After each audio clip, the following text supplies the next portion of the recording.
Fridays with Geraldo segment tonight. Two Florida girls, ages 12 and 14, have been charged with felony aggravated stalking in the death of 12-year-old Rebecca Sedgwick. Rebecca was bullied for years online, allegedly by several girls, including the two who were charged. The sheriff who made the arrest wants to go after the parents. Right now, there are no criminal charges that we can find, but if we could find a contributing to the dependency or delinquency of a child, we certainly would bring that charge, because I can tell you, the parents are in total denial. They don't think there's a problem here, and that is the problem. I don't think it's fair for me and my husband to be, punished for something that they're saying that my daughter did, and my daughter's being punished for something that she didn't do. I'd hear now to react. Fox News anchor Geraldo Rivera. She didn't do. I mean, I think the evidence is overwhelming. These two girls. Well, the investigation is not over yet, Bill. They think as many as 15 other children may have been, and I call them children because they're 12 years old, for goodness sake.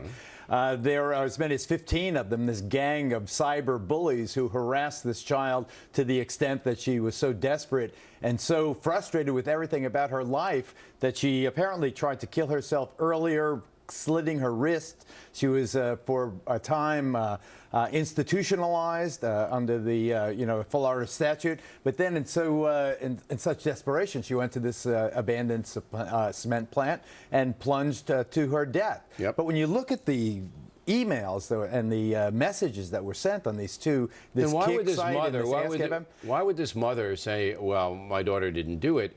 That was my point. They have the emails. They know where they came from. They know how vicious it was. They know that it was going on for years.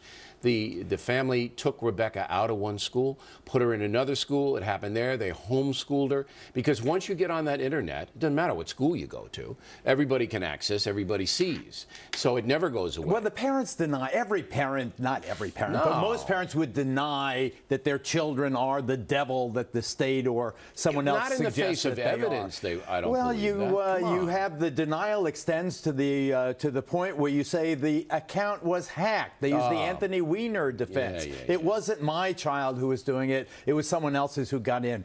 You know, the point of parental responsibility is a very good one. There are very different laws in different states as to whether or not the parent should be looking over the child's shoulder as the child is now engaged in this vivid and in many ways obscene life on the internet. In California, it is a crime to be negligent about what your child is doing on the internet, to not pay attention, to fail to supervise the 12-year-old or the 14-year-old. But in Florida, let me just say this, in Florida, it requires the parent to do something knowingly, like to say, all right, little Guadalupe, write that little slut and tell her so-and-so. Yeah, they have to be an active affirmative act in Florida. But they have to change that law. Here's the thing. Most parents try, I believe, most American parents are trying to raise their children the right way. But with all the portable machines now, you can't look over their shoulder. It's impossible, because they have the little machines, and they can do what they want on the machines when they're not in your charge. There's no way on earth that any American parent can supervise unless you ban the machines, and they'll still get them. Their friends will have them, okay? You can't.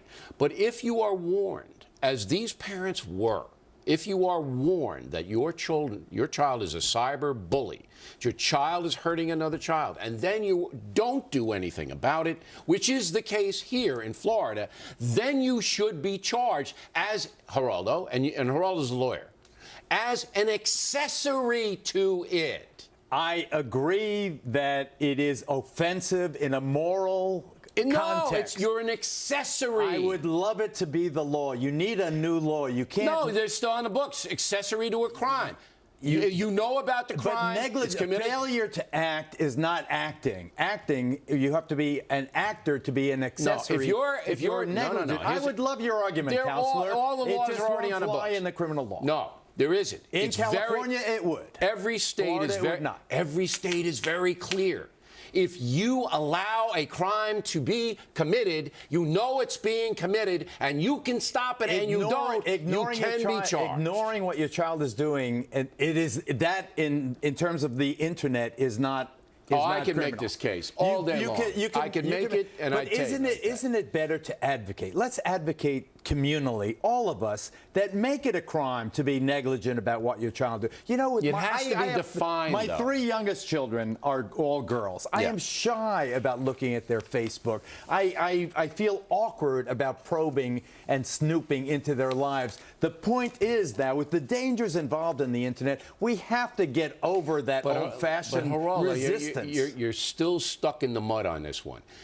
You don't have to probe or spy or anything like that unless you are told and warned, unless you see something. And these parents were, and they still didn't do anything. So they are criminally responsible. Sheriff, aren't you impressed with this sheriff? I don't know yet. I want to see the case. He's done an excellent job. Yeah, I like him standing up. He's done his probe, and he's ruled that so far there's not I took evidence one look at those that two these parents. One look, I would have charged them right there. As an attorney, I need a bit more than just what they look Well, as a prosecutor, I don't. Geraldo, everybody. It's your show, brother. Thank you. Plenty more ahead as the factor moves along this evening. The food stamp situation. Is it almost total?